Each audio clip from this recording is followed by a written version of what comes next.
Hello guys, Merry Christmas! A great time of the year to wear your pajamas all day and enjoy the birth of our Savior Jesus Christ.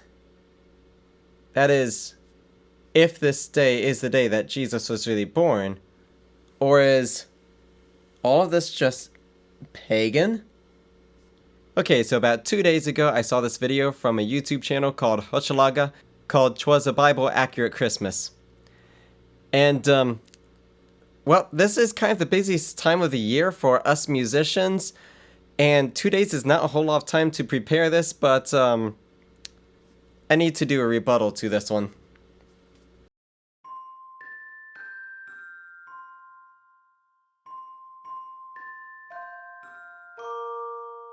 Hang on, there's something wrong with this scene. These shouldn't be here, nor these. Sprinkle in some of these, and there we are. Much better. I think. Well, no.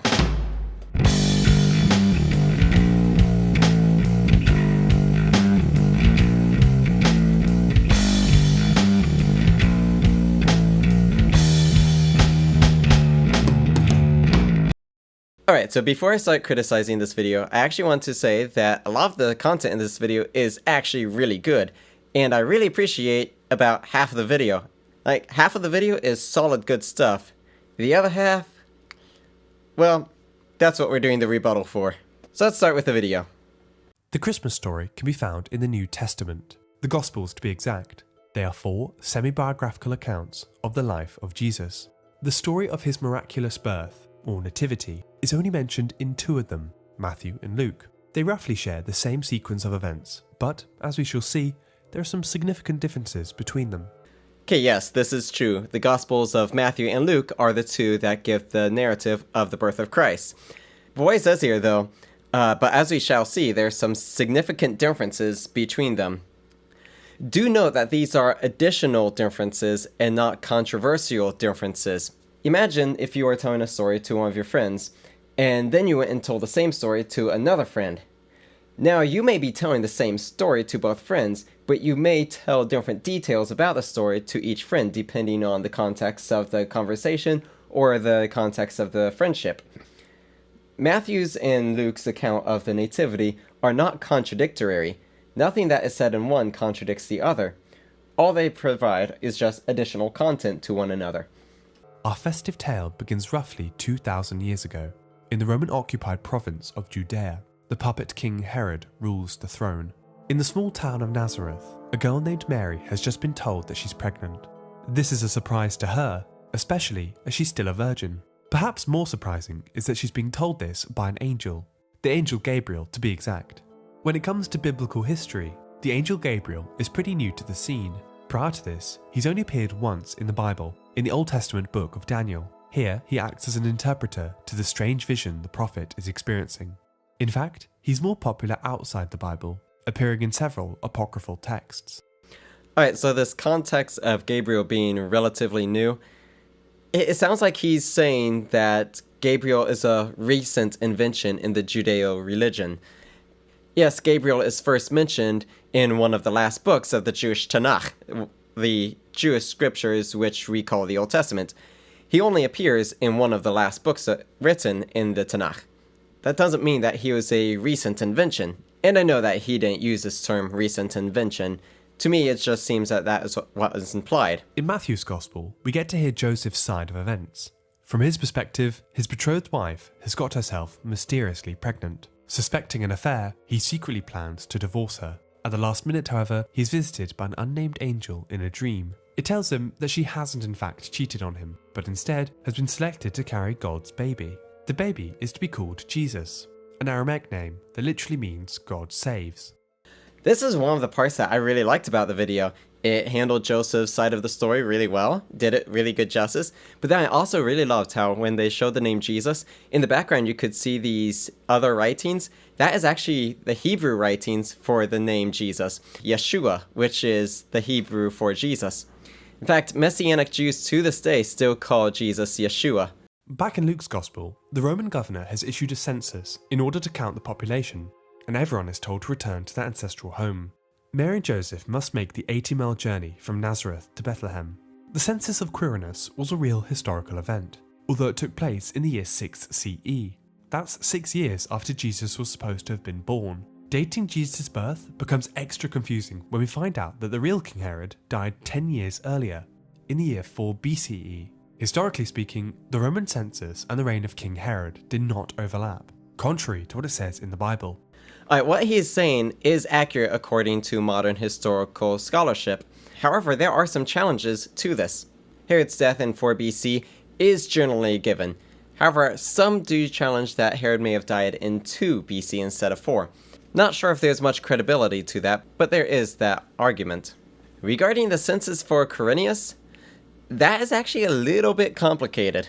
First, let's see what Luke actually says about it. In those days, Caesar Augustus issued a decree that a census should be taken of the entire Roman world. This was the first census that took place while Quirinius was governor of Syria, and everyone went to their own town to register. So Luke's gospel actually says that this is the first census of Quirinius, not the census of Quirinius. So if there's a first of something, then it kind of argues that there's probably going to be multiple of that thing. So if there was a census of Quirinius in 680, then, well, that may have been the second, third, or the fourth. The first census of Quirinius could have still taken place before Herod died. Furthermore, regarding the census of Quirinius, I think we only have 3 sources for it. One is this passage here in Luke 2. Another is in another writing of Luke, Acts 4. In that passage, Luke makes mention of a man named Judas of Galilee who leads a revolt against the census. And this is where we get the third source from the Jewish historian Josephus, who mentions the census in his second book of Jewish Wars. In his later writings, The Antiquities of the Jews, Josephus mentions another Judas, or another 2 Judases. Anyway, one of the other Judases, he's also called Judas of Galilee. And there's a lot of historical weirdness between these 3, maybe 2, maybe 1 Judases. But basically, it's kind of probable that Josephus just got it wrong. He just mixed up a whole bunch of sources and dated the census of Quirinius way later than it's supposed to have. Because, yeah, one of these Judases that Josephus mentions, he was put to death for his revolt by King Herod the Great. Michael Jones from Inspiring Philosophy has a really in-depth video about this, and I will include a link to it. Beyond that, a census can take some time to conduct. In the modern world, we can conduct a census pretty quickly, but not so much in the ancient world. In the late 1800s, new technologies allowed the United States of America to conduct a census in under 9 months. Nowadays with the internet, it's possible to do it within a few months. But imagine a society without computers to help count and calculate, without the internet to make everything accessible immediately, without cars to travel all this mail and information from region to region. It is likely that a census could have taken up to a few years, if not many years, in the ancient world. Especially if this was, as Luke describes it, a census of the entire Roman world. If a census even took 10 years, then it could have started in the life of Herod, and so there's not necessarily a contradiction here. After an arduous trek, Mary and Joseph finally arrive in Bethlehem, but they need a place to stay. You'll be familiar with this next bit. They are told to lodge in a stable because there was, quote, no room in the inn. This, however, is a mistranslation. Looking at the text's original language, Koine Greek, and the word inn is often translated for kataluma. In reality, this word actually means guest room, as in a spare room in someone's house. This has led to the idea that the holy couple were probably staying at the home of a relative, although lacking any sense of privacy. This is supported a bit later in the text, where their dwelling is described as an oikan, the Greek word for house. The whole idea that Jesus was born in a stable is a myth. It doesn't appear in the Bible. In fact, some of the earliest Christian thinkers believed that Jesus was born in a cave. Whichever it was, there may have still been animals present. In ancient Palestinian dwellings, it was customary to keep animals on the bottom floor of one's home, which may explain the whole being born in a feeding trough thing. Alright, this is I think the best part of the video. Yes, it has traditionally been viewed that Mary and Joseph went to a local hotel and they're like, sorry, all of our rooms are filled up. You have to go to that stable over there to birth your child. Now, I grew up in a church that really taught scholarship, but even our Christmas plays still kind of did this narrative thing. So it was really just kind of a mistranslation that became a cultural icon. He did excellent justice in this translation error. After the baby Jesus is born, a star suddenly manifests above Bethlehem. Although it's likely just a creative addition by the author, many have attempted to find a scientific explanation behind this unusual cosmic phenomenon. A popular theory is that the Star of Bethlehem could have been a comet. Modern astronomers have calculated that Halley's Comet could have been visible around this time, give or take a few years, and although comets travel at speeds of around 2,000 miles an hour, from the Earth's surface they appear to be standing still, eerily hovering about in the night sky, just like how the Star of Bethlehem was said to have, quote, stood over the site of Jesus' birth. Okay, that's an interesting take. I myself have not heard the comet theory. I'm more familiar with the convergence theory. Supposedly from the time 7 AD to 3 AD, there were about 6 different convergences between Saturn, Mars, Jupiter, and a couple of other planets. Now, half of those took place in the year 3 AD, so those would only work if Herod did die in the year 2 AD, which, as said, is sometimes offered as a different date from 4, but 4 BC is the more likely one. Regarding the myth thing, though, yeah, there actually might be some evidence against this. We have actually found a coin, I think from the 1st, maybe the 2nd century, that depicts a ram looking to a star. Apparently, Romans used rams to symbolize Judah. So it was Judah looking at a star. It's called the Star of Judah coin, and I'll include a link to that below. Noticing this star, or whatever it was, are 3 wise men from the east. Despite the popular song, these 3 are never referred to as kings. Instead, Matthew's Gospel labels them as magi. Magi is a Persian word that was used to describe priests in the ancient Zoroastrian religion. It's where we get the word magic and magician from. Yeah, everything he said here is really great. Except the fact that 3, we never really actually hear that there were 3 of them there. We only hear that they brought 3 gifts. It could have been 5, 7, 10, 30 of them. We don't know. They probably traveled with a caravan, so there was probably an entourage with them. And 3 is a likely number, because if each gift was presented by one of the Magi, 3 gifts, that would be 3 Magi. But we just don't know for certain. Beyond that very tiny detail, yeah, he did great with everything else on this. They're never called kings, and from the east is not from Orient, it's from Persia. The Greek historian Herodotus once described these magi as sorcerers, fluent in alchemy and esoteric knowledge, but above all, astronomy. I've not heard of this Greek historian Herodotus' depiction of these magi. I appreciated that bit of knowledge. Having followed this star, the 3 men finally arrive in Bethlehem. They bring with them gifts of gold, frankincense, and myrrh. Now, if you've ever wondered what myrrh is, it's an ointment used to embalm dead people. An ominous gift to be giving to a baby, if you ask me. Yep, again, this is true. These are the 3 gifts that they brought, and myrrh is used for embalming dead people. However, it can also be used as a fragrance. The Magi do not appear in Luke's Gospel. Instead, visiting the baby Jesus are the shepherds. Whilst relaxing on the hills outside Bethlehem, they are dazzled by a blinding flash, an angel. The Bible is quick to point out that they are absolutely terrified by this sight. The being attempts to calm them down. Be not afraid, for today in the town of David a Saviour has been born unto you. With that, hundreds of other angels appear in the sky and begin to chant and sing. The shepherds promptly flee the scene in the desperate search of this miracle child.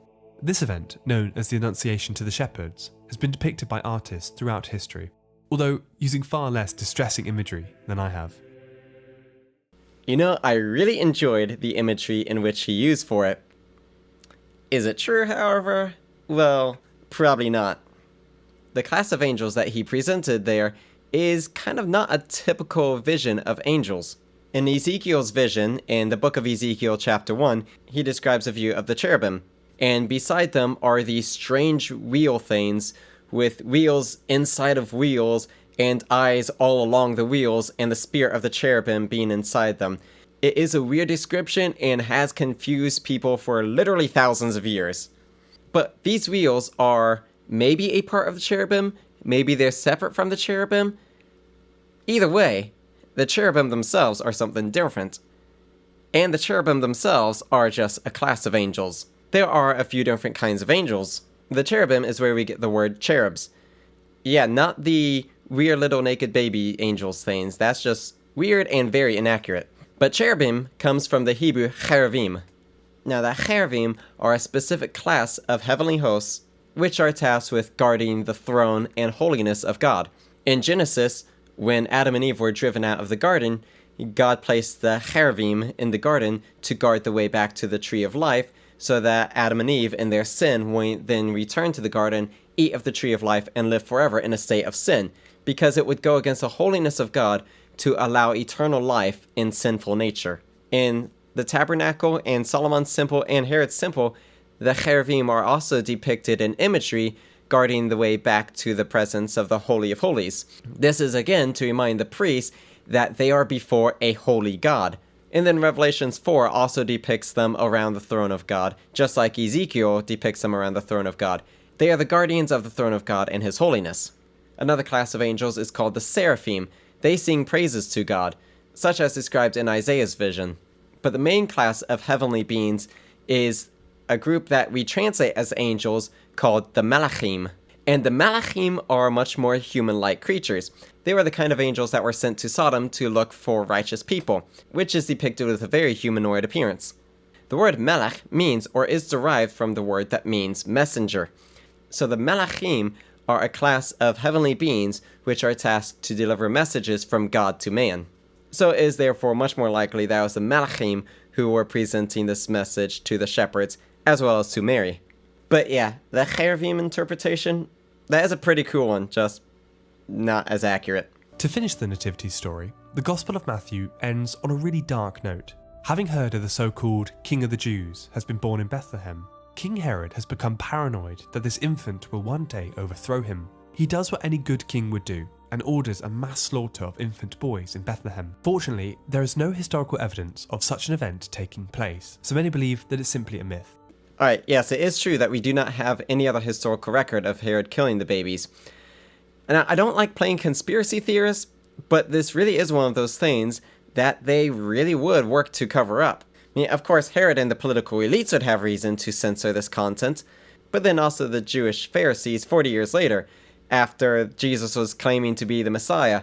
If there's this big movement breaking out in your city of these people believing that this man, Yeshua, was crucified and rose again, and oh hey, wasn't 40 years ago, didn't Herod say that he was in threat of a boy who was born king of the Jews, and didn't Jesus claim to be the king of the Jews?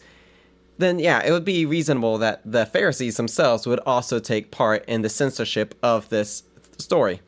So both the political elites of Rome and Judea and the religious elites would have all seen interest in suppressing this story, so we shouldn't expect it in history. However, there is reference to Jesus fleeing to Egypt from a couple different sources outside the Bible.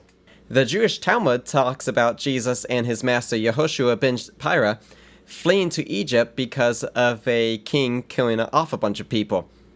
However, this is kind of confusing because this is a different king that was before King Herod, and Yehoshua ben Pira was about 100 years before the life of Jesus. So this might be a mistranslation in the Talmud to say Jesus of Nazareth instead of another servant's name, or it might have been Jewish propaganda to denounce Jesus as, well, see, he came earlier than that. Still, it's interesting seeing Jesus flee to Egypt because of the onslaught of a king. Also, Celsus, in his book, True Word, says that Jesus sold himself out to be a slave in Egypt because of having an unfaithful mother. Celsus then claims that Jesus learned his magic tricks from Egyptian magicians. So, there are sources to show that Jesus did go down to Egypt, maybe fleeing a king's onslaught, and that he performed some miraculous signs. The whole thing was pointless anyway, as the Holy Family had already fled to Egypt, having been warned by an angel. There they spent Jesus' childhood, in the shadow of the pyramids, only to return once Jesus had grown up into an adult. And with that, our Christmas story comes to an end. No, Jesus and his family actually returned to Judea in his childhood. You know, we've got the passage of Jesus as a young boy in the temple with the religious leaders. The modern Christmas story is a synthesis between these two gospel accounts. We've seen how both roughly tell the same story, but there are some events that take place in one gospel and not in the other. As the Renaissance came around, certain stock images of Christmas became formalized, although as we've seen, some elements like the stable are not strictly accurate. In fact, so many non-biblical elements have been piled onto the Christmas story, and the holiday in general. Yes, many of the elements have been mistranslated in various ways throughout the Gentile audience, not understanding the ancient Palestinian context. Stuff like what he described, Kataluma not translating as in properly. These mistranslations did cause us to develop imagery that is not accurate, but that doesn't mean that the narrative is by any way false. And of those piled on elements, well, let's get into it. Starting with the date, December 25th. Nowhere in the Bible does it say that Jesus was born on the 25th of December. In fact, the references to shepherds and sheep may suggest that the Nativity took place in the spring. It would be roughly 3 centuries later, in 350 CE, when the date was officially set. Yes, it is true that the Bible does not give a date of Jesus' birth. Now, of course, there are theories. Now, the alternative time, sometime in summer, could be possible.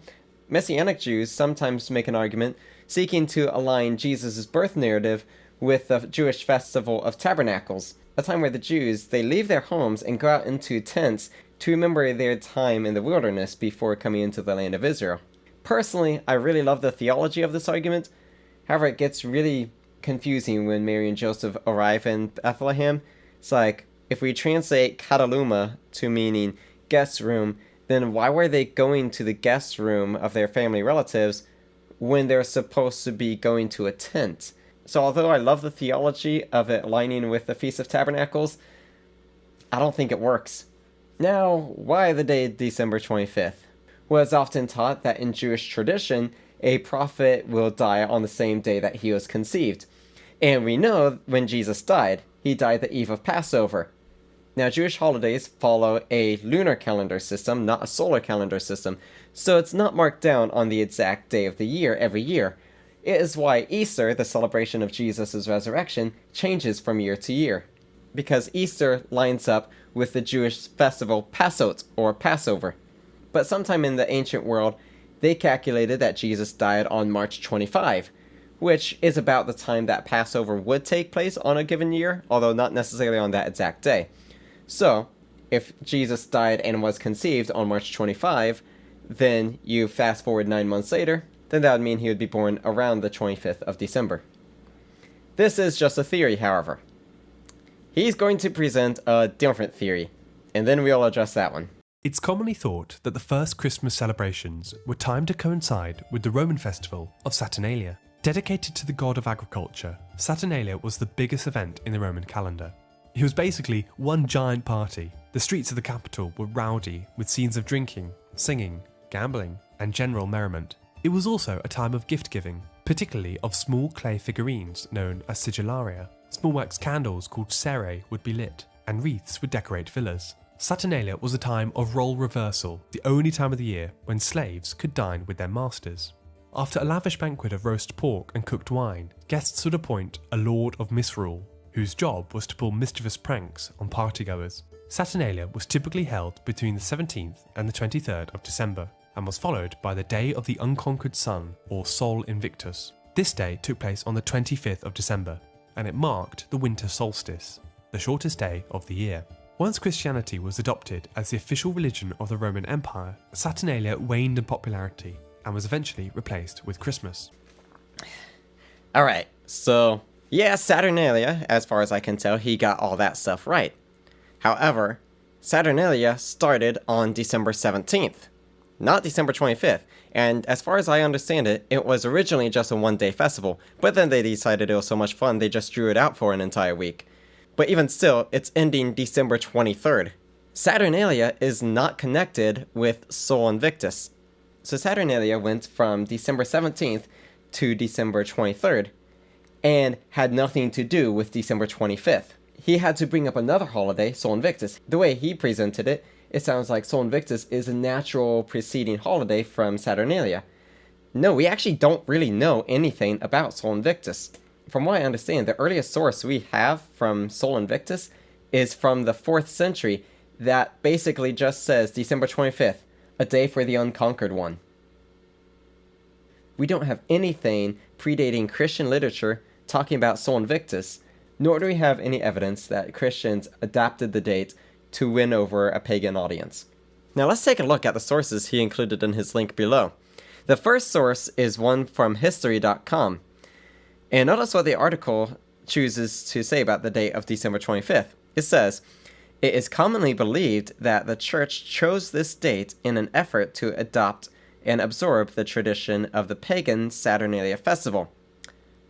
Wrong. As said, Saturnalia festival was December 17th through 23rd. So if they chose the date to coincide with that, they got it wrong. But notice also it says, "It is commonly believed," not "it is a well-known fact." History.com provides absolutely no sources of itself. The article even goes on to say how in early America, the settlers actually banned Christmas celebrations, even with a fine in Boston.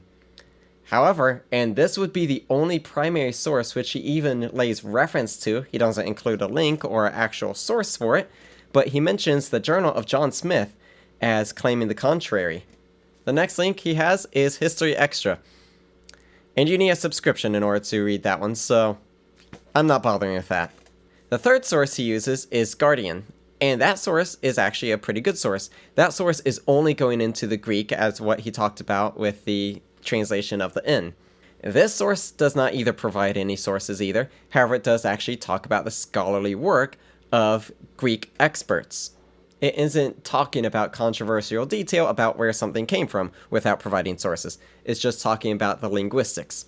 Beyond that, he gives two more sources. Wikipedia. Yeah. Now I'm not entirely opposed to using Wikipedia as a source.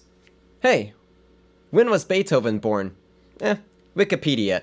Beyond that, however, hey, when were the Gospels written? Do some actual scholarly work on that one. There's no evidence with any of this. It just caught on to popular culture and got passed around as an old wives' tale, with no backing to it. As Christianity spread outside the borders of the Roman Empire, up into the pagan tribes of Northern Europe, indigenous folk practices soon became absorbed by Christmas. Germanic and Baltic people were known to decorate pine trees with nuts, berries, and small charms. The Celts believed that mistletoe had magical properties and was used as a fertility symbol. Druids would hang mistletoe on doors to ward off witches and demons. As I'm sure you've already guessed by now, these ancient customs form the basis of many beloved Christmas traditions. Actually, they worshipped the oak tree, not the pine tree. Pliny the Elder, a 1st century source, tells us that the Druids worshipped the pine tree. Regarding the mistletoe, he also tells us that they dissolved it in water to cure sickness and infertility, and not that they hung it up on a doorpost. Alternative theories of where the Christmas tree came from is Martin Luther was out in the forest one day thinking about how God came down to the earth and cut down one of the trees, took it home to his family, decorated it with lights, and then interpreted it to his family. We don't have any sources for that, but that seems the more likely answer versus the Druids doing weird stuff with their trees. Especially since the Christmas tree origins really seem to stem from Germany and not anywhere else. Alternative theories is that churches would often put on plays telling this birth narrative, and so they would include the Garden of Eden narrative, where they would bring in a tree to represent the tree of life. They would then hang apples on it, which would be eaten after the show was over. Beyond that, it's actually interesting that tree imagery is actually used among the Jews probably more than any other religious group.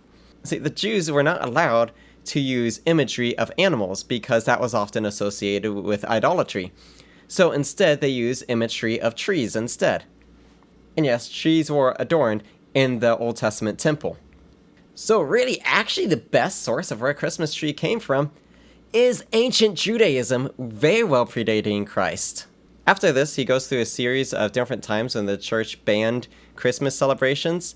Now, it is interesting, he presents an argument, and another video from Michael Jones from Inspiring Philosophy kind of goes over the same material in a different light.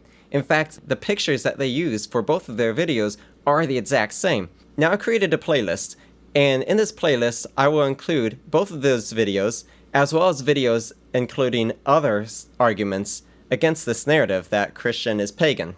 Of course, all these other videos are from a forum of Christians. A few of them are more evangelical or Protestant type Christian apologists, but a couple of them One is a Catholic who's not even an apologist. I didn't even know he was a Catholic until the video that I saw of him defending Christmas. And another video is actually Messianic Jews in Israel defending Christmas. So I'll include a playlist to all those videos at the end of this video, so you can really do your research on it.